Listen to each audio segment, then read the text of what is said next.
Ini ada ulama yang bilang bahwa saya kan ditanya sakaratul maut seperti apa sama Rasulullah. Itu terus kemudian dikatakan bahwa saya seperti ada kalau di Indonesia pohon kapuk lah ya, dimasukin ke tenggorokan terus dicabut. Nah itulah sakaratul maut, karena nyawa kan hilang kan. Jadi semua tubuh kita kan punya nyawa. Allah berfirman di dalam Al-Quran, waladzi ba'atsa fil ummiyina rasulan minhum yatlu alaihim ayatihi wa yuzakkihim wa yu'allimuhumul kitaba wal hikmah.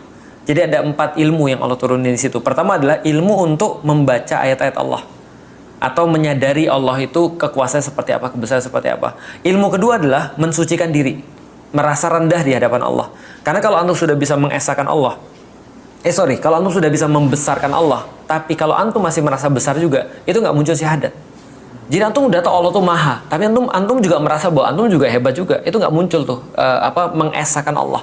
Mengesahkan Allah tuh baru muncul ketika kita berhasil membesarkan Allah dan mengecilkan diri. Tazkiyatun nafs itu intinya mengecilkan diri, ngelihat bahwasanya orang-orang tuh mati gitu kan ya. Antum pernah luka nggak? Pernah luka ya? Oh barusan. Sakit nggak? Gara-gara apa tuh? Kejepit, baru kejepit. Ini lihat nih, sampai sekarang masih ada nih, tuh. Ini apa namanya, garis ya. Ini bekas kepotong nih. Kepotongnya 2 ini nih, ini sama ini. Jadi kepotong 2 shred, ini hampir putus nih. Jadi makanya aku bisa ngelihat ada tulangnya di situ. Ini nyebok susah banget karena tangan kiri kan.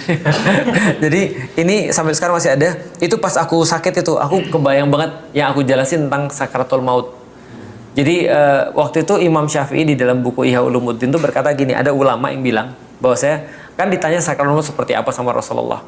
Itu terus kemudian dikatakan bahwa saya seperti ada kalau di Indonesia pohon kapuk lah ya, dimasukin ke tenggorokan terus dicabut. Nah itulah sakaratul maut, karena nyawa kan hilang kan. Jadi semua tubuh kita kan punya nyawa. Ini kukuku numbuh karena masih ada roh. Namanya masih ada rohnya. Nah yang dicabutkan ruh ketika meninggal ya ceritanya ya. Ini aku lagi mau jelasin tazkiyatun nafs ini. Nah, jadi ketika kita potong kuku kita, kenapa masih panjang? Karena masih ada ruh. Rambut kita potong masih ada ruh gitu kan ya. Antum bisa masih tumbuh dan masih bisa regenerasi selnya karena antum masih punya ruh. Pertanyaannya adalah kalau rohnya dicabut, itu kan berarti dicabut dari seluruh sel-sel ini dong. Paham kan maksudnya kan ya? Makanya dia diambil dari kaki dulu, terus kemudian baru ditarik di ubun-ubun kan gitu kan ya. Itu kan menurut dalil yang kita pahami. Nah ada yang nanya sama Rasul, jawabannya seperti itu. Nah ulama ini menyederhanakan. Jadi contoh gini ya, lihat ya, ini kan masih berkembang kan ada ruh ya.